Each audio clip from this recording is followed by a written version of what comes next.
O grito, mais um sussurro rouco do que uma súplica poderosa, perfurou o silêncio escaldante do Planalto. "Senhorita, me ajuda, por favor", disse o fazendeiro. Estava abandonado no meio do campo. Ele sabia que este era o momento decisivo, o ponto de virada onde o orgulho morria e a vida implorava. Se você valoriza histórias de coragem, redenção e a inesperada força da bondade humana em momentos de desespero, já deixe seu like aqui, comente de qual cidade você acompanha esta jornada de fé e se inscreva no canal para não perder o desenrolar desta provação. Você lembra de um tempo em que a vastidão dos campos não era vista como liberdade, mas como um abismo intransponível? Para Elias, aquele dia de outono, onde o ar tremia com o calor fantasmagórico e o cheiro de terra seca pairava pesado, tornara-se o seu limite. Ele era um homem de 40 anos, moldado pela lida, com ombros largos que carregavam o peso de uma pequena fazenda que lutava anualmente contra a seca e a indiferença dos céus. Contudo agora, o peso que o esmagava era o de um motor de trator que capotara, deixando-o preso. Seu corpo, acostumado à dor muscular da colheita, agora experimentava a agonia lancinante de um tornozelo esmagado e, pior, a sensação gélida de que o mundo tinha continuado a girar sem ele.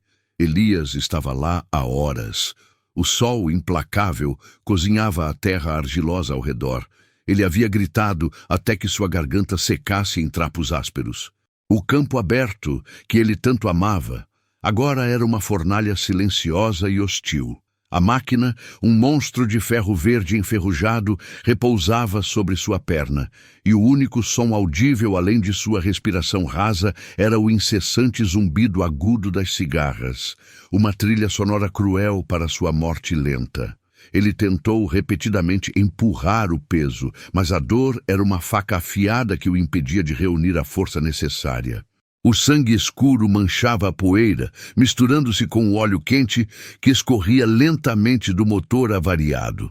Quando a viu pela primeira vez, ele pensou que era uma miragem induzida pela febre e desidratação.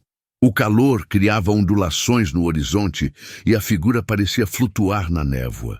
Não era um vizinho, nem um dos poucos peões que trabalhavam nas terras distantes. Era uma mulher, jovem, talvez na casa dos 20 e poucos anos, vestindo roupas leves de algodão que pareciam estranhamente limpas para aquela paisagem. Ela usava um chapéu de abas largas, incomum para a região, e carregava uma mochila que parecia pesar 1 tonelada. Ela não parecia estar à procura de nada. Parecia apenas estar em trânsito, determinada em sua marcha, alheia à dureza daquele chão. Ele reuniu o último vestígio de ar em seus pulmões e soltou o apelo final, a frase que o despojava de toda a dignidade. "Senhorita, me ajuda, por favor." Aurora, esse era o nome dela, parou abruptamente. O som da voz, rasgado e desesperado, a fez hesitar. Ela estava acostumada ao isolamento, mas aquele tipo de desespero não podia ser ignorado. Lentamente, ela virou o rosto na direção do som. Seus olhos, de um castanho intenso e profundo, percorreram o campo até encontrarem a mancha escura de metal e o corpo contorcido de Elias. Por um momento, ela não se moveu. Ela não era uma mulher do campo. Sua pele era pálida sob o sol, e suas mãos, embora firmes, não pareciam feitas para a lida. Pesada. Ela tinha vindo da cidade, fugindo de algo que ela jamais mencionava, buscando a única coisa que o deserto poderia lhe oferecer: o anonimato e a distância. A última coisa que ela precisava era de envolvimento. Contudo, a visão de Elias, um homem forte reduzido a um monte de miséria e suor, desarmou sua cautela. Ele não estava simplesmente cansado, ele estava morrendo. Ela largou a mochila pesada com um baque surdo e começou a correr. O chapéu voou com a velocidade, expondo seus cabelos escuros e presos. O chão era irregular e duro, mas ela não se importou. A cada passo, a névoa do calor desaparecia e a realidade brutal do acidente se solidificava. Ao se aproximar, o cheiro atingiu-a. Metal quente, terra seca e o odor salgado e ferroso do sangue. Ela se ajoelhou na poeira, o rosto sujo de suor. Elias, vendo-a de perto, viu a incerteza em seus olhos, mas também uma faísca de competência fria. Ele tentou falar, mas apenas tossiu. "Não fale", ela disse, sua voz calma e surpreendentemente firme, contrastando com o pandemônio da situação. "Eu sei. Diga-me onde dói além da perna." "O motor", ele conseguiu grunhir, apontando com um dedo trêmulo para o objeto que prendia seu tornozelo direito. "Não consigo tirar." Aurora avaliou a situação. O trator não estava completamente tombado. Estava apoiado em um ângulo precário, preso por um pedaço de cerca de arame que havia cedido sob a força da máquina. O peso era tremendo, mas o desequilíbrio oferecia uma chance. Ela não podia simplesmente puxar Elias, pois a pressão do ferro faria um dano irreparável. "Eu preciso de algo para fazer alavanca", ela murmurou para si mesma, olhando freneticamente ao redor. Não havia nada. Aquele trecho de campo era vazio, limpo para o plantio que jamais chegara. Elias sentiu o peso da desesperança voltar. "Não adianta. Estou preso." "Não." Aurora respondeu com uma intensidade que o fez olhá-la. "Nós não morremos neste calor, senhor. Não hoje." Ela correu de volta para onde deixara a mochila. De dentro, tirou uma picareta pequena de jardinagem, que parecia deslocada no meio do campo, e uma corda fina, mas resistente. Elias observou confuso. Uma picareta de jardim? O que ela faria com aquilo? Aurora retornou, seus movimentos agora deliberados. Ela começou a cavar rapidamente ao redor do trator, na terra frouxa sob o peso. Ela não estava tentando levantar o trator. Ela estava removendo a terra sob a roda que estava no ar, tentando alterar ligeiramente o ponto de apoio. Se ela conseguisse desequilibrá-lo o suficiente para que caísse para o lado oposto, ou pelo menos rolasse um pouco, ela teria a oportunidade. O esforço era brutal. A picareta, pequena demais, batia contra a terra compactada. Seu rosto ficou vermelho e o suor escorria em rios. Elias observava, fascinado pela sua determinação e, ao mesmo tempo, aterrorizado com o risco. Se o trator rolasse na direção errada, esmagaria o resto de sua perna, talvez até seu corpo. "Cuidado!" ele alertou rouco. "Eu sei o que estou fazendo." Ela respondeu sem erguer a cabeça, sua voz entrecortada pelo esforço. "Se ele cair, ele cai para lá." Ela indicou o lado oposto ao corpo dele. Após longos minutos que pareciam eternidades, ela parou. O ponto de equilíbrio estava perigosamente instável. Ela pegou a corda e a passou rapidamente sob o eixo do trator, amarrando-a firmemente. Ela precisava de um ponto de tração. "Senhor, se eu conseguir mover isso, você tem que puxar a perna para fora imediatamente. Você consegue se mover?" Elias tentou mexer o pé. A dor o fez gritar em silêncio, mordendo a língua. Eu farei." Aurora respirou fundo. Ela era esguia, mas tinha a força de quem estava acostumada a carregar o próprio fardo. Ela se afastou, puxando a corda, usando o peso do próprio corpo para ganhar tração. 1, 2, 3. Ela puxou com toda a força que possuía. O motor rangeu, um som metálico e agourento. A estrutura de ferro vacilou. A roda suspensa girou levemente e o centro de gravidade mudou de forma violenta.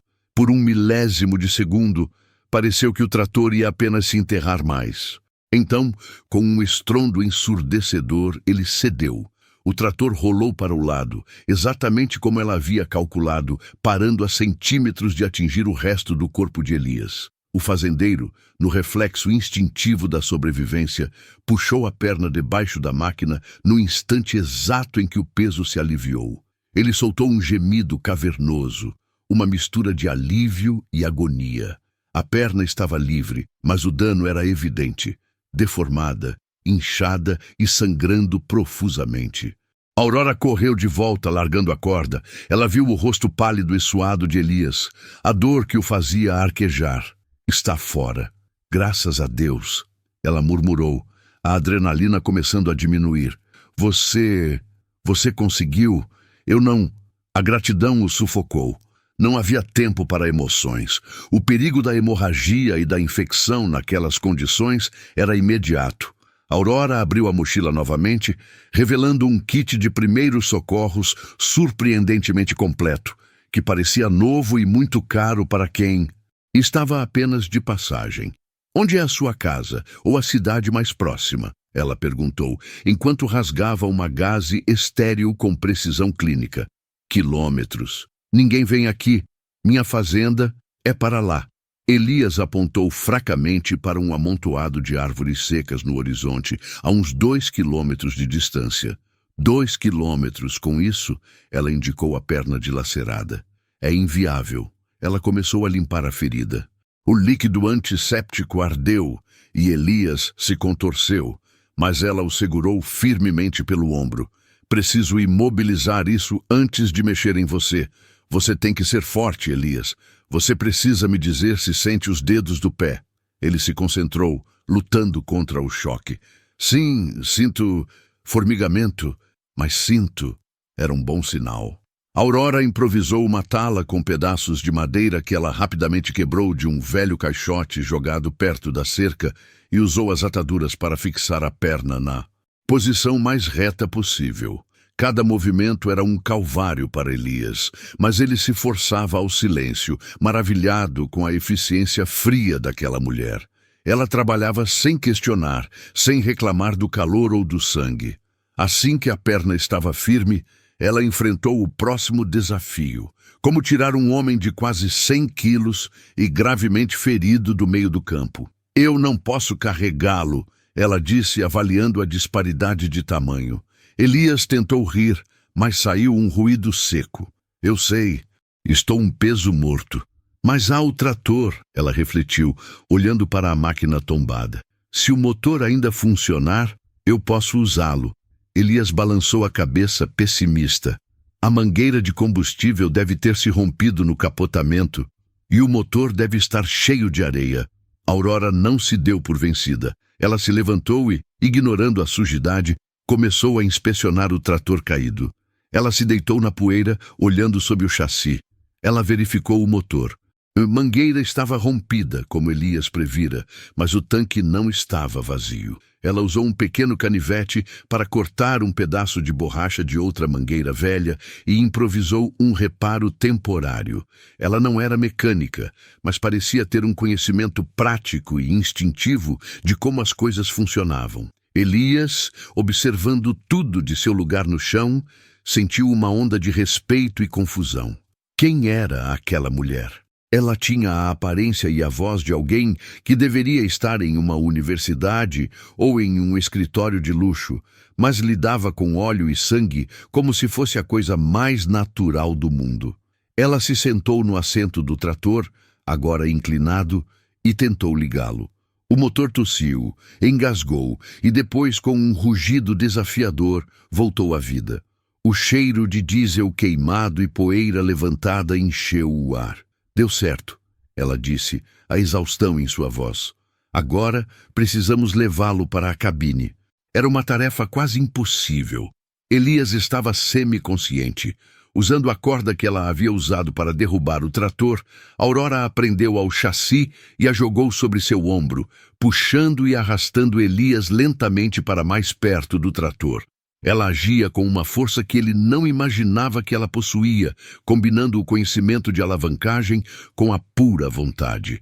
A dor de Elias se intensificava a cada centímetro que ele era puxado. Ele cerrou os dentes, tentando não gritar e assustá-la. Quase lá, ela incentivava, o cabelo agora solto e grudado em seu pescoço pelo suor. Finalmente, ele estava ao lado do trator. Aurora teve que içá-lo, o que a fez ofegar com o esforço. Ela o colocou deitado no banco do passageiro, que estava estranhamente intacto. Aguenta firme, o chão é ruim, o caminho para a sua casa deve ser mais um calvário. Eu confio em você, Elias conseguiu dizer, a visão ficando turva. Aurora olhou para ele, uma expressão de melancolia indescritível em seu rosto. Confiança era a última coisa que ela esperava que alguém depositasse nela.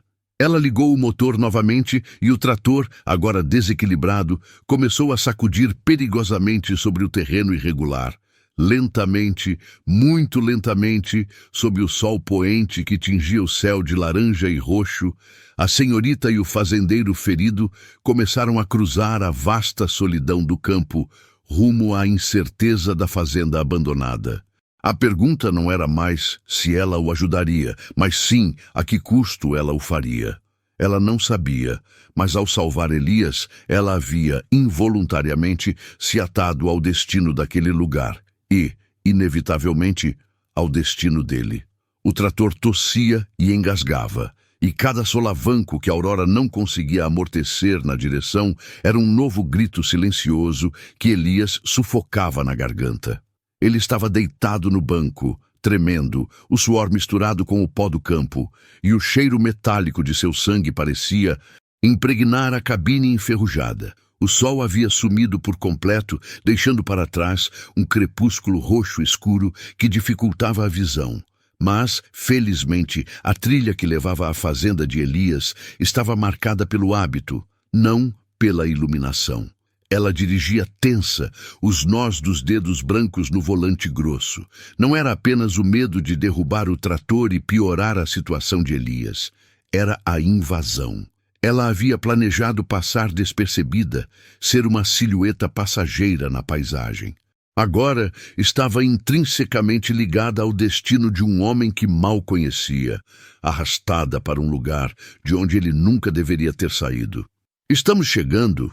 Elias perguntou, a voz fraca, quase inaudível sobre o ruído do motor. "Quase. Consegue ver o celeiro?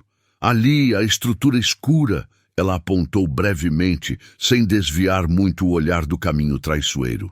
Ele gemeu em resposta, um som cortante de pura agonia. Quando o trator finalmente parou diante de uma casa de madeira antiga, visivelmente castigada pelo tempo e pela negligência, Aurora sentiu um alívio momentâneo que foi imediatamente substituído pelo pânico logístico. A casa parecia um esqueleto de um sonho esquecido.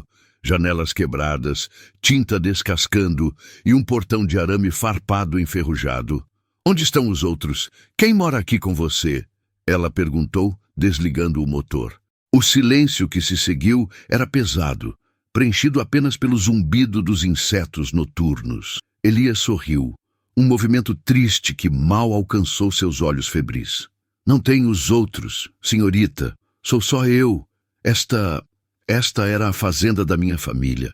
Está abandonada há alguns anos. Eu estava tentando reavivar ela." A informação atingiu Aurora com a força de um soco. Ele estava sozinho. Completamente.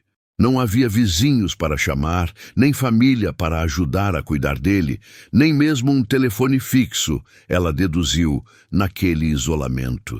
A responsabilidade caiu sobre ela como um manto de chumbo. "Tudo bem," ela disse, respirando fundo e tentando soar mais confiante do que realmente estava. "Vamos ter que entrar. Você precisa deitar." Retirar Elias do trator foi uma tarefa mais brutal do que tirá-lo de debaixo da roda. Ele era pesado, e o movimento de torção para colocá-lo no chão fez com que ele soltasse um grito rouco que ecoou no campo noturno. Aurora o apoiou, sentindo o peso morto de seu braço em volta de seu pescoço. O cheiro de suor, terra e dor era sufocante. O interior da casa era frio e carregado de mofo e poeira antiga. A escuridão era quase total. Aurora tateou na parede, encontrando um interruptor que previsivelmente não funcionou. Lamparina. Na cozinha, na prateleira, Elias instruiu, apoiando-se pesadamente contra a moldura da porta. Ela o deixou escorado ali e rapidamente se dirigiu à cozinha, uma divisão austera com cheiro de naftalina. Ela encontrou a lamparina de querosene e fósforos. Quando a luz fraca e amarelada do fogo irrompeu na escuridão, revelou um ambiente de profunda melancolia. A poeira cobria os móveis e o silêncio parecia guardar segredos de gerações passadas. Aurora voltou para Elias. Ele estava pálido como giz, os lábios secos. "Qual quarto?" Ela perguntou. O primeiro, à esquerda. O único que tem um colchão decente. O caminho até o quarto foi uma jornada dolorosa, centímetro por centímetro. Ela o deitou na cama, que rangeu sob seu peso, e afastou as cobertas. A perna ferida de Elias estava inchada e roxa. A panturrilha, onde o trator havia esmagado, parecia deslocada, e o corte sangrava lentamente, mas de forma constante. Eu preciso limpar isso, ela declarou, sua voz agora puramente profissional, desprovida da hesitação que sentia.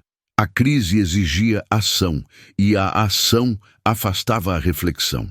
Tem uma caixa de primeiros socorros em cima do guarda-roupa e água limpa, eu acho, no balde ao lado da porta do banheiro, ele disse, respirando pesadamente. Enquanto Aurora procurava, a luz da lamparina lançava sombras dançantes que aumentavam a sensação de isolamento. Ela encontrou a caixa, gaze, esparadrapo e um pequeno frasco de iodo, extremamente rudimentar. Você vai sentir dor, muita dor, ela alertou, sentando-se à beira da cama, tirando a faca de seu cinto e cortando cuidadosamente o tecido da calça de Elias ao redor da ferida. Eu sei. Vai fundo, senhorita. Não temos tempo. Ela pegou a água morna e começou a lavar o ferimento. A água que escorria era vermelha escura, carregada de terra e detritos. Elias cerrou os dentes. Os músculos de seu pescoço estavam tensos, mas ele não fez um som, apenas inspirou e expirou de forma rítmica e controlada, uma disciplina de dor que a impressionou. Preciso verificar a fratura, ela murmurou, sentindo a perna dele com dedos firmes e delicados. Ao tocar a área mais afetada, Elias arqueou as costas, mas ainda assim se conteve. Está feio, não é? Aurora molhou a gaze com o iodo, o cheiro forte preenchendo o quarto. É uma fratura exposta, Elias. Não posso consertar isso. Você precisa de um hospital, precisa de raios-x, cirurgia. O hospital mais próximo fica a 4 horas de carro, senhorita. E o caminho é impossível para o seu carro, se é que você tem um. E o trator mal consegue andar. Ele argumentou, a lógica da situação pairando sobre eles como uma condenação. Ele estava certo. A distância era proibitiva. Ela o havia salvo do campo apenas para vê-lo morrer lentamente de infecção naquela casa isolada. Eu não sou médica. Eu só tenho o básico, ela disse, aplicando o iodo e enfaixando a ferida com precisão. Ela não conseguiu evitar pensar que estava fazendo um curativo em um paciente terminal. Você está fazendo mais do que eu poderia esperar. Eu estava morrendo lá fora. Por favor, apenas me mantenha limpo e me dê algo para a dor se tiver. Eu só tenho o meu analgésico, para enxaquecas. É forte. Vai ajudar a dormir, mas não vai curar nada. Ela administrou o comprimido e o ajudou a beber um pouco de água. O silêncio voltou, mas agora era um silêncio carregado de ansiedade.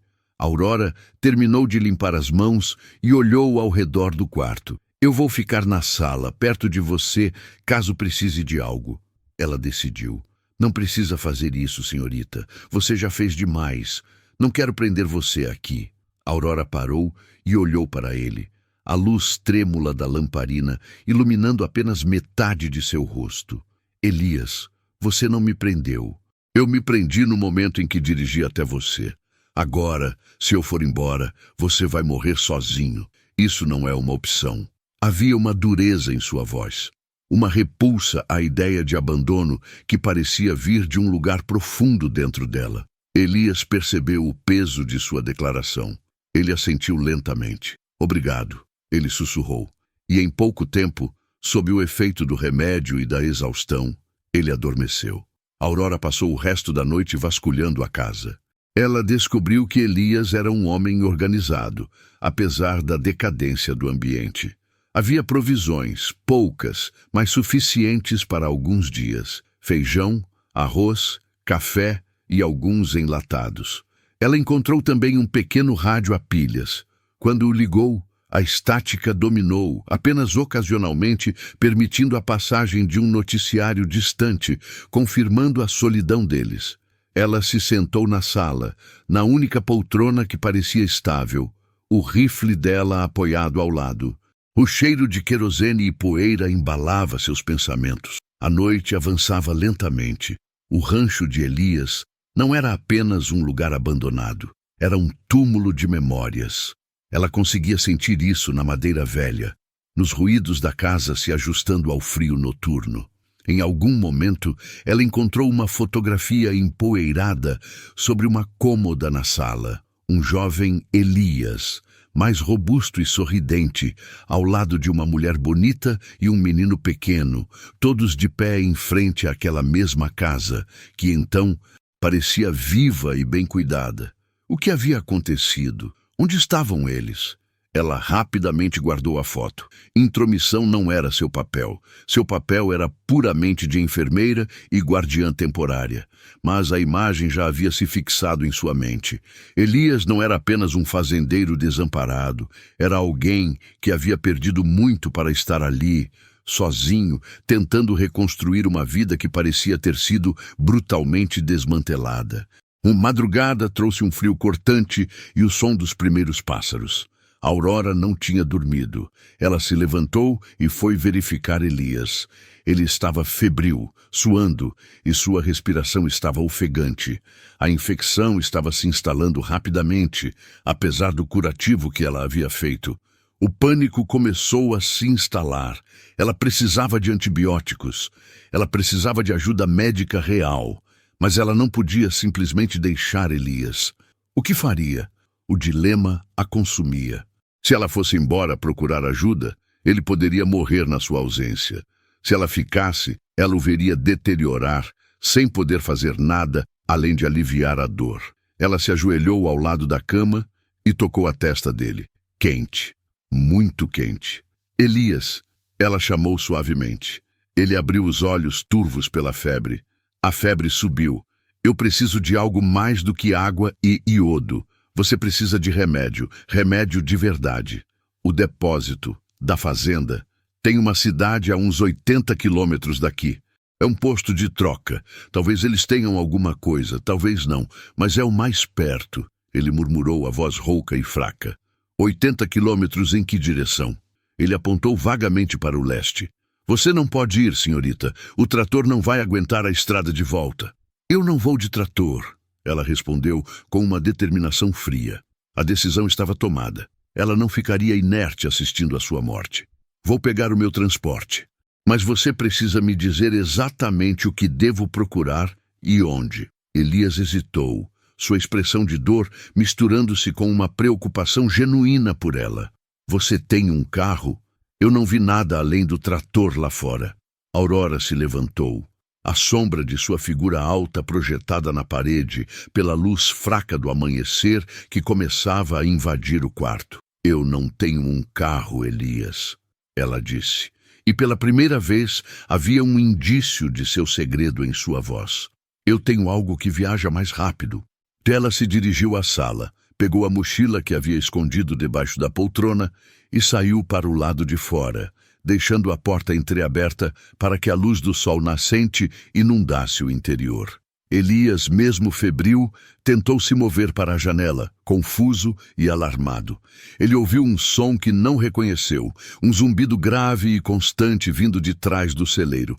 Não era um motor de carro, não era um trator, era um som mais potente, mais mecânico e estranhamente familiar. Ele conseguiu se arrastar até a janela, apoiando-se no parapeito. A visão o atingiu como um choque elétrico, dissipando momentaneamente a névoa da febre.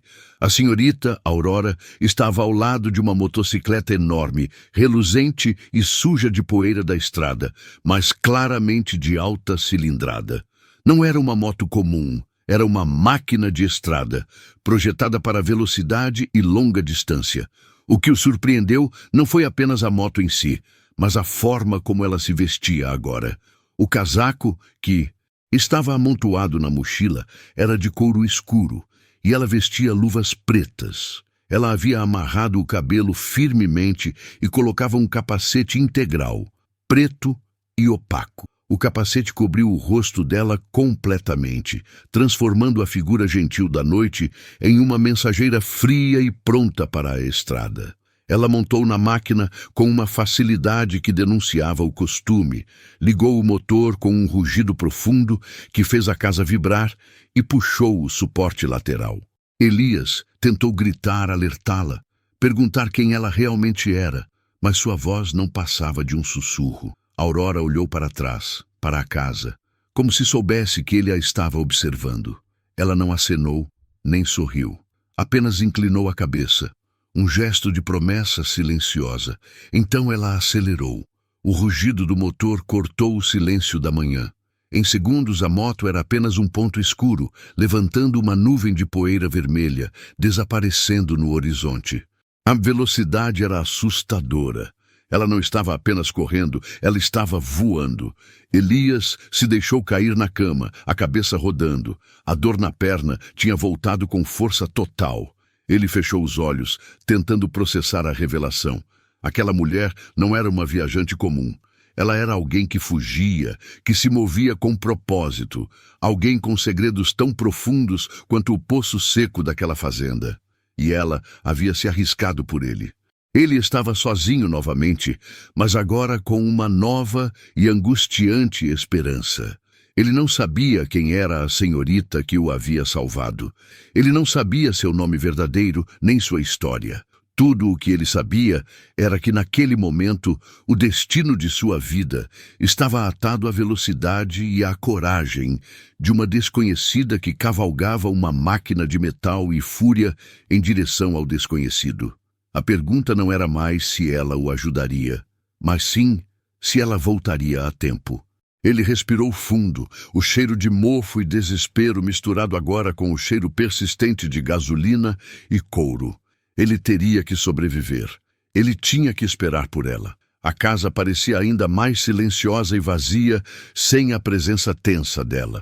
Ele rezou, algo que não fazia há anos, pela primeira vez, sem pensar em seus campos ou em seu passado, mas unicamente pela volta daquela figura encapuzada que era agora sua única chance de vida. A longa espera começava, sob o calor crescente do sol da manhã e o medo frio da febre que subia. O fazendeiro fez. "Senhorita, me ajuda, por favor", disse o fazendeiro que estava abandonado no meio do campo. Ela o ajudou e descobriu que a ajuda, às vezes, vem disfarçada de fúria e segredo. Você lembra de um tempo em que a esperança era uma mercadoria rara, comprada ao preço da própria vida, no meio do nada? Era nesse vácuo de tempo e fé que ele se encontrava. Antes de mergulharmos no turbilhão de emoções que o aguardava, pause por um momento, deixe seu like se a história o prendeu. Comente de qual cidade você está assistindo para sabermos até onde essa jornada de resiliência chegou. E o mais importante, se inscreva no canal para não perder a conclusão desta saga de sobrevivência.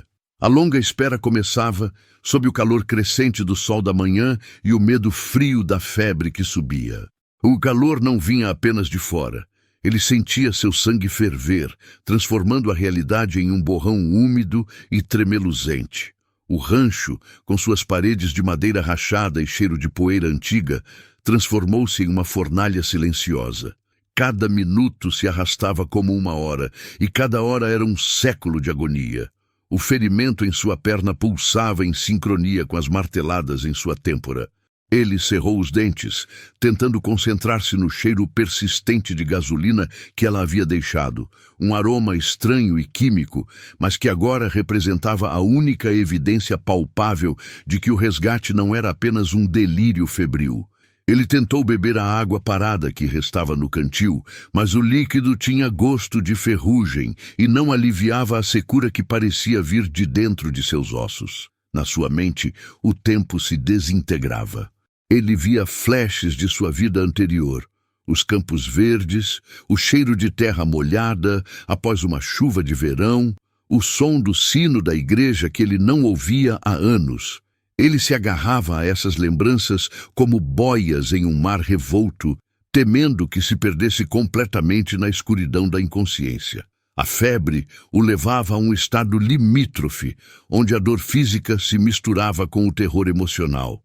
Ele começou a murmurar, chamando por sua mãe, por nomes que ele nem lembrava mais, e finalmente pelo único nome que importava naquele momento, senhorita. O medo mais profundo não era a morte, mas a traição. E se ela tivesse apenas o enganado para ganhar tempo? E se ela fosse, na verdade, uma bandida que voltaria para levar o pouco que lhe restava?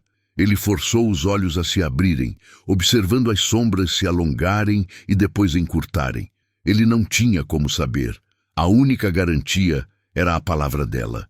Uma promessa feita sob a tensão de uma arma apontada, reforçada pelo ato altruísta de ter se arriscado a sair. A fé era a única medicina que ele possuía antes que ela voltasse. Foi o som, e não a visão, que o resgatou da beira do abismo. Um zumbido distante, que crescia rapidamente, quebrando o silêncio opressor do deserto.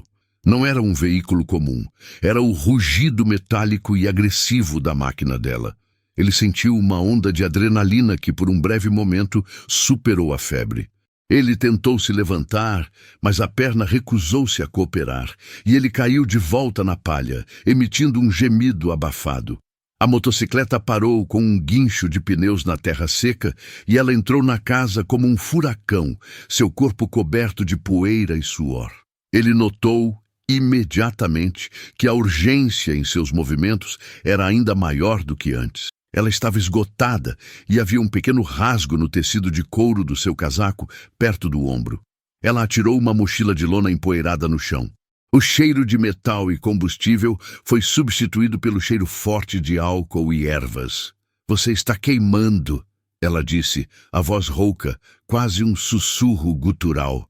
Sua máscara estava levantada e o fazendeiro pôde ver a tensão marcada ao redor de seus olhos. Ele tentou responder, mas sua garganta estava seca.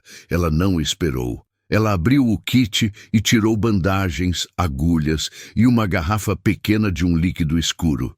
Ela trabalhou com uma eficiência fria e assustadora. Não havia gentileza, apenas a precisão de quem estava acostumada a lidar com ferimentos graves. Ela rasgou a calça dele sem cerimônia e inspecionou a ferida. Infeccionou.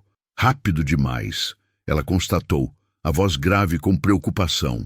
Ela encharcou um pano com o líquido escuro e segurou-o firmemente sobre a ferida. O choque foi excruciante.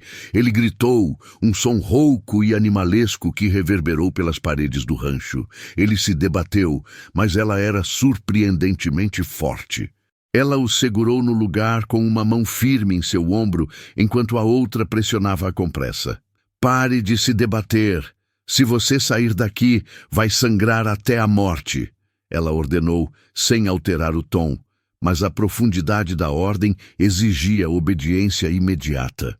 A dor era uma onda pura de fogo líquido, mas enquanto ele se contorcia, ele viu por um instante o que parecia ser um vislumbre de humanidade por trás da sua eficiência brutal.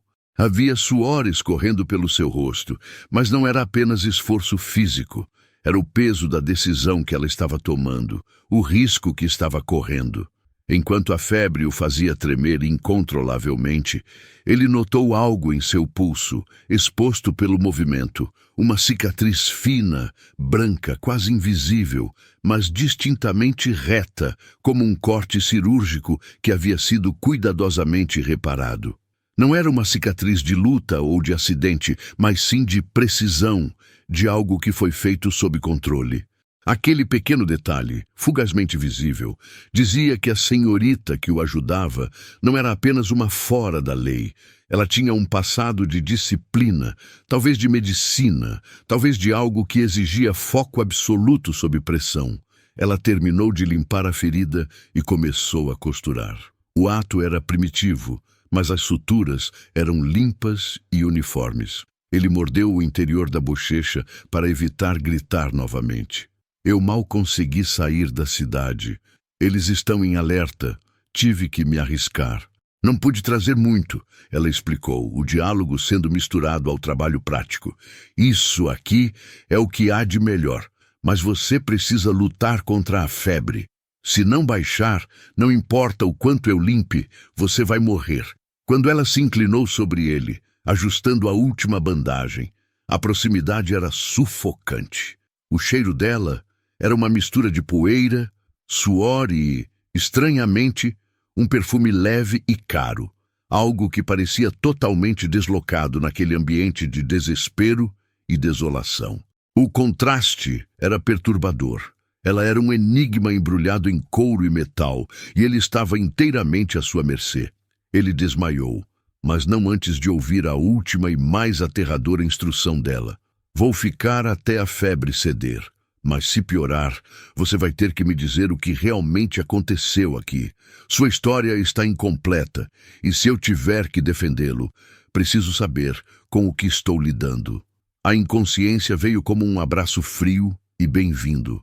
Ele estava no limite, mas estava vivo. E ela estava ali, a figura de sua salvação e possivelmente de sua ruína. Ele acordou sentindo-se mais leve, o corpo encharcado de suor frio. A dor na perna era agora um pulso surdo, não mais uma explosão de agonia. O sol estava se pondo, tingindo o interior da cabana de tons alaranjados e vermelhos. Ele piscou, desorientado, e viu a senhorita sentada em um caixote perto da porta, polindo uma faca longa e afiada. Ela parecia não ter dormido, mas estava menos tensa, talvez mais vigilante. Bom, você finalmente voltou, ela disse, sem olhá-lo diretamente, a lâmina refletindo a luz fraca. Ajudou. Ele conseguiu sussurrar, a voz áspera. Obrigado. Não me agradeça ainda.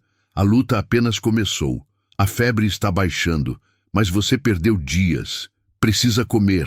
Ela atirou algo embrulhado em papel de cera. Era pão seco e um pedaço de carne curada, itens de luxo naquele deserto. Ele comeu devagar, sentindo a força retornar lentamente aos seus músculos. Enquanto ele comia, ele a observou.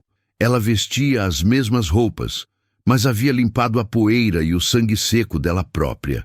Ela não parecia disposta a quebrar o silêncio. Você disse que ficaria... Ele começou. Eu disse que ficaria até você sair do pior. O pior é hoje. Amanhã, se a febre não voltar, considero minha dívida paga. Ela respondeu, guardando a faca. Ele sentiu o pânico rastejar novamente. Você não pode ir. Eu ainda estou fraco. Eles podem voltar a qualquer momento. Você me salvou de morrer de ferimento, mas pode me deixar morrer de novo se me abandonar agora. Ela suspirou, um som de profundo cansaço. Ela olhou para ele, e a expressão em seus olhos era a de alguém que carregava um fardo invisível, mas pesado. Eu tenho meus próprios problemas, problemas grandes, e meu tempo está acabando. Ficar aqui me torna um alvo tanto quanto você. Ela se levantou e caminhou até a única janela, observando o horizonte avermelhado. Você não me disse o nome deles. Eles não têm nome. São fazendeiros vizinhos, ladrões de gado que se revoltaram. Ela riu, um som seco e sem humor. Fazendeiros vizinhos não atacam com essa coordenação e não deixam um corpo para apodrecer no sol, a menos que queiram enviar uma mensagem. Eles queriam que você desaparecesse, e quem quer que tenha feito isso não agiu por mera briga de cerca. Havia ódio ali, e propósito. Ele desviou o olhar. Ela estava certa. Havia algo mais. A verdade era um peso que ele carregava há anos. Ele percebeu que, para mantê-la ao seu lado, para garantir sua sobrevivência, ele teria que quebrar sua promessa de silêncio e entregar seu segredo mais íntimo. Meu nome é Elias. Ele finalmente disse, a palavra pesando em sua boca. E o que aconteceu aqui, senhorita? Não foi um assalto, foi vingança. Eu não sou um fazendeiro comum. Oh! Ela se virou, a testa franzida em antecipação. O ar na cabana ficou pesado com a iminência da revelação. Ele tinha que confiar nela, pois agora eles estavam presos juntos pela corda da sobrevivência e do segredo. Quem é você, Elias? E por que alguém iria querer matá-lo com tanta raiva e precisão? Ela exigiu saber. Ele respirou fundo, fechando os olhos enquanto a imagem daquele dia fatídico voltava. trazendo consigo o cheiro de fumaça e a culpa corrosiva que o perseguia há uma década. A dignidade de sua resiliência exigia agora que ele fosse honesto, não apenas para ela, mas consigo mesmo. Eu fui um juiz, ele confessou, a palavra soando estranha e distante naquele rancho em ruínas. E antes de vir para este deserto me esconder, eu condenei o filho do homem mais poderoso e implacável deste vale à prisão perpétua. O ataque de hoje... Ele abriu os olhos e encontrou o olhar firme dela. Foi o recado de que ele me encontrou. O silêncio que se seguiu foi preenchido apenas pelo crepitar da palha velha. A senhora ficou imóvel, absorvendo a revelação. O risco que ela havia corrido havia se multiplicado 100 vezes. Ela não tinha salvado um fazendeiro, mas um fugitivo de alto valor. Um homem cuja sobrevivência desencadearia uma caçada implacável que agora a envolveria diretamente. Um juiz, ela repetiu, a voz quase inaudível, mas cheia de uma nova e perigosa compreensão. Ela caminhou até ele, a expressão ilegível. Você me colocou no centro de uma guerra que não é minha. Eu sei, ele respondeu, a vergonha misturada ao desespero. Mas você é a única pessoa que sabe que estou vivo e a única que pode me tirar daqui. A decisão estava em suas mãos. Se ela o deixasse, ele morreria em dias. Se ela ficasse, ela colocaria sua própria liberdade, talvez sua vida, em perigo iminente. Ela olhou para o horizonte escurecido, ponderando suas opções. A mensagem de valor humano que pairava no ar era a da responsabilidade mútua, da teia de destino que unia estranhos em momentos de crise. A mulher encapuzada se ajoelhou ao lado dele, não mais com a frieza de uma enfermeira, mas com o peso de uma cúmplice. Ela estendeu a mão e tocou a testa dele, verificando a febre. Estava controlada, mas a nova febre, a do medo e da conspiração, estava apenas começando. Tudo bem, Elias, o ex-juiz, você sobreviveu à primeira rodada. Mas se vamos fugir de um homem tão poderoso, precisamos de mais do que pão e água, e um motor barulhento. Ela apertou o ombro dele com força. Um gesto que era tanto de aviso quanto de apoio. Você me deu o segredo. Agora você vai me dar os meios. Ela se levantou e começou a se movimentar pela cabana, inspecionando cada canto com olhos de predador. Ele entendeu que a fase de resgate havia terminado. A fase de fuga havia começado. E ele teria que revelar tudo sobre seu passado, sobre os recursos escondidos, sobre as rotas de fuga que ele havia planejado e abandonado. O tempo para a reflexão havia acabado. Ele sentiu um leve sorriso de alívio, apesar de todo o perigo. Ela não o abandonaria. Ela havia escolhido a luta. O silêncio da noite foi quebrado apenas pelo som de sua respiração e pelo farfalhar dela enquanto vasculhava o local. Ele percebeu que, ao invés de buscar a resolução, a revelação de seu passado apenas havia intensificado o drama, elevando as apostas para um nível fatal. O resgate inicial era trivial comparado ao que estava por vir.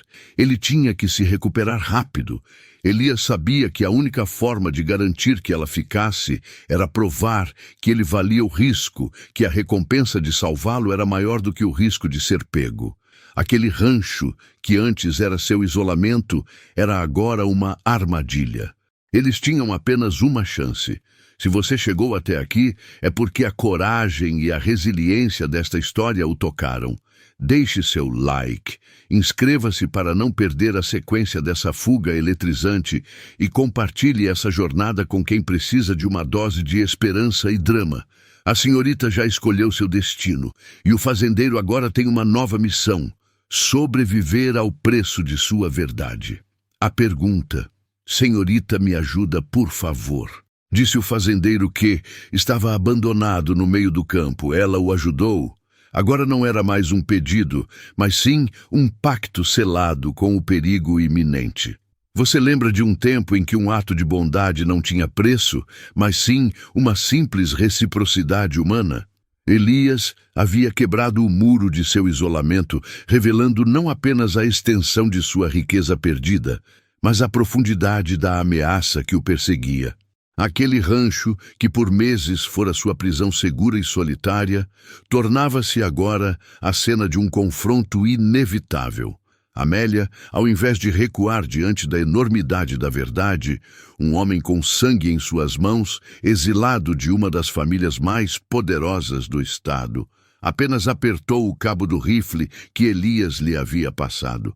Se você está acompanhando essa história, sentindo o ar frio e denso dessa noite de decisão, não se esqueça de deixar seu like e comentar de qual cidade você está assistindo. Inscreva-se no canal, pois a partir de agora, a coragem de Amélia será testada a cada respiração. O olhar dela era duro, focado, desprovido do medo que ele esperava ver. Havia nela uma determinação que refletia a luz fraca do lampião a óleo que oscilava sobre a mesa de madeira rústica. Elias sentou-se na cadeira, tentando ignorar a dor lancinante em sua perna, a adrenalina começando a diminuir perigosamente, dando lugar ao cansaço.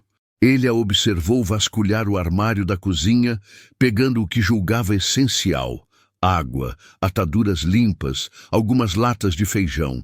Ela agia com uma calma que contrastava com o tremor interno dele. Você deveria ter fugido quando teve chance, ele disse, a voz rouca, quase um sussurro de arrependimento. Ela parou, virando-se para ele, o rifle pendurado no ombro dela, parecendo uma extensão natural de seu corpo pequeno. E deixar você aqui? Não. O não era firme, irrefutável. Você me salvou 2 vezes, Elias. Você me deu um propósito quando eu não tinha mais nada. Agora isso é meu propósito.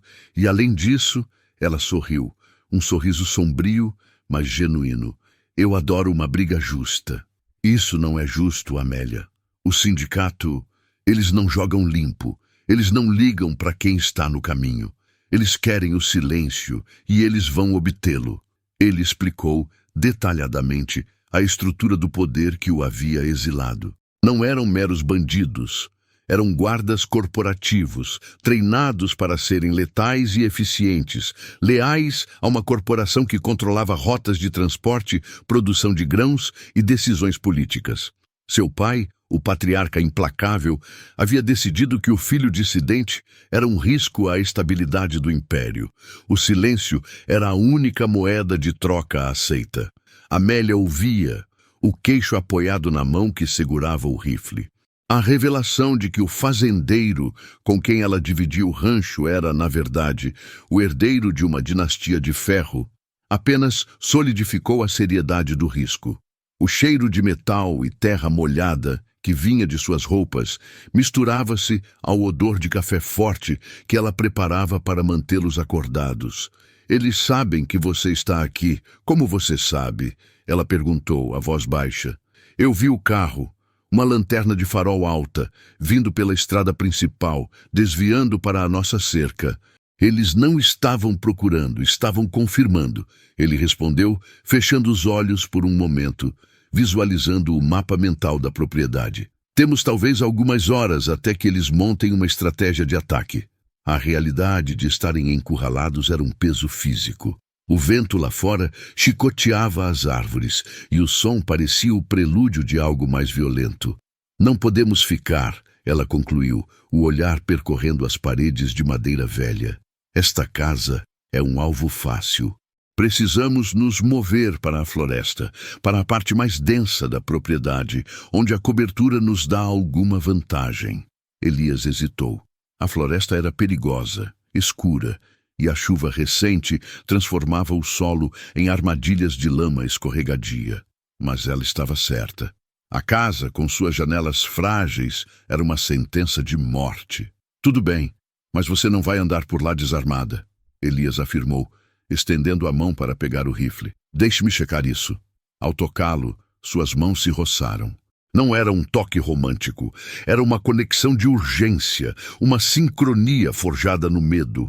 Ele sentiu a firmeza dela, a pele áspera de quem trabalha sob o sol, mas o coração pulsando rápido sob sua jaqueta. Ele inspecionou a arma. Não se preocupe com a precisão, Amélia. Apenas aponte e atire. O barulho é o nosso primeiro aliado. Eles querem nos pegar dormindo, no silêncio. A mente de Elias estava funcionando a 1000 por hora, resgatando táticas de treinamento que ele havia reprimido por anos. Ele era um homem que tinha fugido de seu passado, mas seu passado agora era a única coisa que poderia salvá-los. Ele não era apenas um fazendeiro ferido, ele era um estrategista que sabia exatamente como seu pai pensava e operava. Ele se levantou, apoiando-se na muleta improvisada. A dor era uma distração bem-vinda, mantendo-o focado. "O que precisamos levar, Elias?" ela perguntou, já com uma mochila pequena nas mãos. "Comida para 2 dias, a água que você já pegou e o meu kit médico. Nada de sentimentalismo. Deixe para trás o que pudermos substituir. E o mais importante..." Ele mancava em direção à lareira de pedra. Amélia o observava curiosa. Ele tateou um ponto específico na pedra fria, pressionando uma saliência quase imperceptível. Com um rangido surdo, uma pequena seção da lareira se moveu, revelando um compartimento escondido na parede. Dentro não havia dinheiro, mas um arsenal pequeno e prático. 2 pistolas semiautomáticas, várias caixas de munição e um facão de caça de lâmina larga e afiada. Amélia ofegou, não de medo, mas de admiração pela preparação minuciosa. "Você disse que era um fazendeiro", ela murmurou, a voz misturando surpresa e uma ponta de traição, embora entendesse a necessidade do segredo. "Eu sou um fazendeiro agora, mas eu fui treinado para sobreviver a qualquer coisa. Isso..." Ele pegou uma das pistolas, o peso familiar em sua mão. "Isso é o que me manteve vivo até você me encontrar." Ele estendeu a pistola para ela. O metal estava frio, a superfície lisa e mortal. "É leve. Você consegue manejar." Amélia pegou a arma, ajustando o peso. Aquele objeto de destruição representava a completa e irrevogável mudança de seu destino. Ela era uma benfeitora que se transformara em cúmplice de um homem fugitivo. Elias a ensinou rapidamente a destravar e travar a arma, a segurar o recuo, a técnica básica de mira em situações de pouca luz. O treinamento era rápido, intenso, e a urgência da situação amplificava a absorção de Amélia. Ela não era uma soldada, mas possuía a inteligência e a garra necessárias para aprender rapidamente. "Temos que ir pelo fundo, Amélia. Atravessar o pasto e entrar na mata fechada. O terreno é traiçoeiro lá. Eles não vão esperar que a gente use a rota mais difícil." O silêncio do rancho foi subitamente quebrado. Um som distante, mas inconfundível, o rugido baixo de um motor potente subindo a estrada de terra batida. Eles estavam chegando mais rápido do que Elias previra. A noite havia se tornado seu inimigo. O pânico ameaçou dominá-los. Mas Elias respirou fundo. Ele era o líder agora. Ele tinha que ser o ponto de ancoragem para Amélia. Rápido, pelas portas do fundo. Não olhe para trás. O que eles encontrarem aqui vai apenas confundi-los por alguns minutos. Eles saíram, deixando para trás a frágil segurança da casa que havia se tornado seu refúgio. O cheiro da relva recém-cortada deu lugar ao cheiro de barro molhado e pinho. A escuridão era quase total, mas a lua fina projetava sombras longas e distorcidas. Eles se moviam em sincronia, apesar da dor de Elias e da inexperiência de Amélia. Ele ia à frente, usando a muleta, e, quando necessário, apoiando-se no ombro dela. Cada passo era uma decisão, cada farfalhar de folhas, um alarme em seus cérebros. Amélia não pensava em si, ou no que perderia. Ela pensava apenas em Elias. Naquele momento, em meio à escuridão e ao perigo iminente, ela percebeu a profundidade de seu sentimento. Não era apenas compaixão, era lealdade e talvez algo mais profundo que a coragem. Eles atravessaram o limite do pasto. A mata era uma muralha de escuridão e raízes. O som do motor se intensificou, acompanhado pelo som metálico de pneus raspando o cascalho. Eles estavam no rancho. Elias puxou Amélia para trás de um tronco grosso. "Fique baixa, mantenha a respiração regular. Eles têm luzes poderosas." Uma luz ofuscante varreu a casa, iluminando a varanda vazia. Os homens haviam chegado. Eles não estão lá! Procurem! A voz grossa e autoritária ecoou na noite. Elias sentiu o corpo de Amélia tenso ao lado do seu. Ele a tocou no braço, um toque de silêncio e confirmação. Eles tinham que ser mais lentos, mais silenciosos do que eles. A pressa agora era um erro fatal. Eles avançaram mais profundamente na mata. Elias sabia de um pequeno refúgio natural, uma caverna rasa escondida por uma cascata de videiras que ele havia descoberto durante seus meses de isolamento. Era para lá que eles se dirigiam. A jornada de algumas centenas de metros parecia interminável. Amélia escorregou uma vez, mas Elias a segurou firmemente. Ela se levantou, ignorando a lama fria. A dignidade humana que Elias havia perdido e que ela havia resgatado para ele agora era o combustível para sua própria sobrevivência. Enquanto rastejavam para debaixo do denso dossel da floresta, Elias refletiu sobre a ironia brutal. Ele havia fugido da civilização e da riqueza para encontrar paz na simplicidade, apenas para descobrir que a paz era um luxo que ele não podia pagar. E agora, a única pessoa que o havia enxergado além de sua dor e seu passado estava em perigo por causa dele. Ele tinha que protegê-la.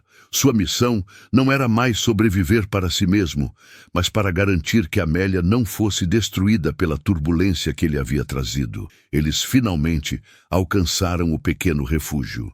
A entrada era estreita, coberta por folhagens. Eles deslizaram para dentro. O ar ali era frio e úmido, com cheiro de terra antiga e musgo.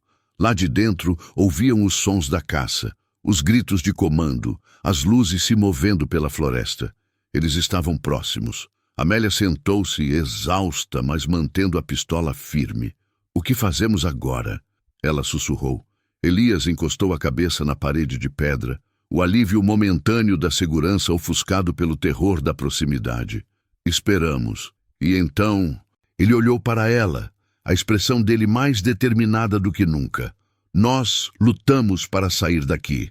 Não voltaremos à civilização até que eu possa garantir que eles nunca mais nos encontrarão. A resolução do conflito não seria em um julgamento, nem em uma negociação de paz. Seria na escuridão daquela floresta, onde a resiliência deles seria a única arma contra a força bruta. O fazendeiro e a senhorita, unidos pela tragédia e pela coragem. Se você foi pego pela intensidade dessa fuga, se sentiu o frio da floresta e a urgência do momento, deixe seu like agora. Compartilhe essa história com quem precisa entender o poder da lealdade e inscreva-se para o ato final. A decisão foi tomada, o rancho foi abandonado, o destino deles está nas mãos da noite. A próxima parte desta narrativa trará o confronto final e a reconstrução de uma vida roubada. Você não pode perder. "Senhorita, me ajuda, por favor", disse o fazendeiro que estava abandonado no meio do campo. "Ela o ajudou?" A resposta ressoava agora, não em palavras, mas no som seco do clique metálico de um cartucho entrando na câmara da pistola. Você lembra de um tempo em que a esperança era medida em balas e a lealdade em sacrifícios impensáveis?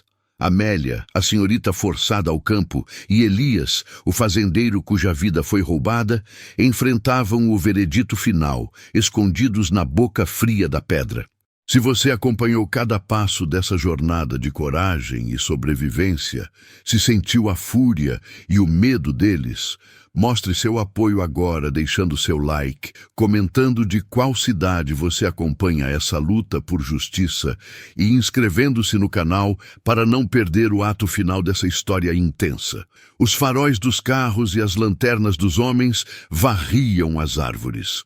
O cheiro de pinho e terra úmida era misturado agora ao odor metálico da pólvora e ao suor frio do medo. Elias e Amélia estavam encurralados, mas a determinação que os unia era mais sólida que o granito da caverna.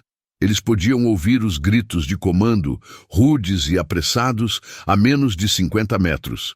Eles não estavam apenas fugindo de bandidos. Fugiam da própria estrutura que permitia que esses homens agissem impunemente. Fugir significava abandonar tudo, mas ficar significava a morte, ou pior, o retorno à escravidão psicológica. Elias tateou o solo irregular, procurando pedras soltas, enquanto Amélia mantinha a arma baixa, o corpo tenso, preparada para a rajada de fogo. Ele sussurrou, a voz raspada pela adrenalina e pelo cansaço. Assim que pudermos, vamos nos mover para cima, na direção do pico. A floresta é mais densa lá, eles terão mais dificuldade em nos seguir com veículos. Um dos homens, impaciente, começou a atirar aleatoriamente para dentro da vegetação, as balas rasgando o ar e atingindo as árvores, com estalos secos. Era uma tática de intimidação, mas serviu apenas para confirmar a proximidade do perigo. Amélia fechou os olhos por um segundo, respirando fundo o ar frio. A fragilidade dela havia desaparecido. A roupa rasgada, o rosto sujo de terra e o cabelo emaranhado agora serviam de armadura. Ela não era mais a senhorita rica de antes. Era uma guerreira empenhada em proteger a única pessoa que se importava com ela e a si mesma. 3 deles estão cercando a entrada leste. Posso ouvir o cascalho sob as botas? Amélia informou, a voz surpreendentemente calma. Elias assentiu. Ele havia notado a mudança no som. O ruído disperso de antes havia se transformado em passos ritmados. Eles estavam formando um cerco. Vou criar a distração, ele decidiu, engatinhando até na abertura da fenda. Ele tirou uma pequena bolsa de pano, cheia de pedras e gravetos secos que havia coletado na fuga. Com um movimento rápido, ele jogou a bolsa na direção oposta à montanha, atingindo um arbusto com força. O som foi baixo, mas o suficiente para quebrar o silêncio da noite. Imediatamente os holofotes se voltaram para o som. Estão indo para lá! Elias gritou, aproveitando o momento em que a atenção deles se desviou. Amélia não hesitou. Ela se levantou e, antes que os capangas percebessem o engodo, disparou 2 tiros rápidos em direção ao ponto cego da formação, acertando o chão, perto do motor de um dos veículos. O pneu explodiu com um ruído estrondoso. Foi o caos que eles precisavam. A escuridão engoliu o som e a visão deles enquanto corriam, não na direção oposta aos tiros, mas subindo a encosta íngreme. A vegetação era um aliado, chicoteando os rostos deles, mas escondendo-os da vista dos perseguidores confusos. Eles correram por o que parecia uma eternidade. O ar rarefeito dos picos queimando os pulmões de Amélia, que não estava acostumada a tal esforço. Elias, por sua vez, sentia a dor excruciante em seus ferimentos antigos, mas a urgência o impulsionava. Eles pararam apenas quando o som da perseguição se tornou um murmúrio distante, abafado pela altura. Eles haviam atingido o limite da mata, onde apenas rochas e pinheiros retorcidos resistiam ao vento frio. De lá, eles podiam ver as luzes pálidas dos carros, cada vez menores, no vale abaixo. Estavam livres por enquanto, mas essa liberdade tinha um preço. Eles estavam agora em um limbo, sem lar, sem identidade reconhecida, despojados de tudo, exceto um do outro. Os dias seguintes foram de pura sobrevivência. Eles se moveram para o norte, para as terras altas da cordilheira, onde o clima era implacável e a presença humana quase inexistente. Elias, graças aos seus anos no campo, conhecia as trilhas menos usadas, as fontes de água escondidas e as plantas comestíveis. Amélia aprendeu a acender fogo com um pedaço de sílex, a rastrear animais pequenos e a tolerar a fome e o frio. O luxo e a fragilidade dela foram substituídos pela robustez da necessidade. Eles encontraram um refúgio temporário, um abrigo natural sob uma saliência rochosa, protegido da chuva e dos ventos. Ali, longe dos olhos do mundo e da justiça falha, eles tiveram tempo para a reflexão que a fuga frenética havia negado. O confronto físico havia terminado, mas o conflito interno apenas começava. Amélia sentou-se perto da pequena fogueira, observando Elias consertar a sola de uma bota com um pedaço de couro de veado que haviam caçado. Ele estava magro, cicatrizado, mas a luz da chama refletia a determinação renovada em seus olhos. "Nós não vamos voltar, não é?" Ela perguntou, quebrando o silêncio pesado da noite. Não era uma pergunta sobre a fuga, mas sobre a vida. Elias levantou a cabeça. "Não há nada para onde voltar", ele respondeu com a voz grave. "O rancho foi queimado, nossas identidades apagadas. Eles garantiram isso. Se formos vistos perto da civilização, seremos caçados novamente. Ou pior, seremos presos e entregues a eles sob alguma acusação forjada." Ela sabia que ele estava certo. A justiça que Elias buscava não existia nas cidades que os haviam traído. A única dignidade que lhes restava era a capacidade de se reconstruir, tijolo por tijolo, em um lugar onde o passado não pudesse alcançá-los. "Então construímos aqui", Amélia declarou, a decisão surpreendendo até a si mesma. Havia uma paz estranha em aceitar a perda total, pois isso liberava o futuro. Abaixo do radar, sem documentos, sem nome, apenas nós. Elias sorriu, um sorriso pequeno, cansado, mas genuíno, que Amélia não via há meses. Foi a confirmação do elo que se forjou sob pressão. Eles não eram mais o fazendeiro e a senhorita. Eles eram parceiros. A tragédia havia se tornado o cadinho de sua união. A partir daquele dia, começou a reconstrução. Eles trabalharam como dois seres solitários, guiados pela necessidade e pelo conhecimento ancestral de Elias. Encontraram um pequeno vale isolado, com um riacho de água cristalina e terra fértil. O trabalho era brutal: cortar madeira, mover pedras pesadas, cavar e limpar. Amélia, cujas mãos haviam sido acostumadas a bordados finos e pianos, agora carregava toras e aprendeu a manejar um machado, as bolhas em suas mãos testemunhando sua resiliência. O primeiro inverno foi o mais difícil. Eles viviam em um abrigo rudimentar, o frio penetrando nos ossos, a comida escassa. Mas a cada manhã, eles acordavam e trabalhavam. O silêncio da montanha era a sua guarda e a solidão a sua proteção. Elias ensinou Amélia a ler as estrelas, a prever o tempo, a entender os ritmos da natureza.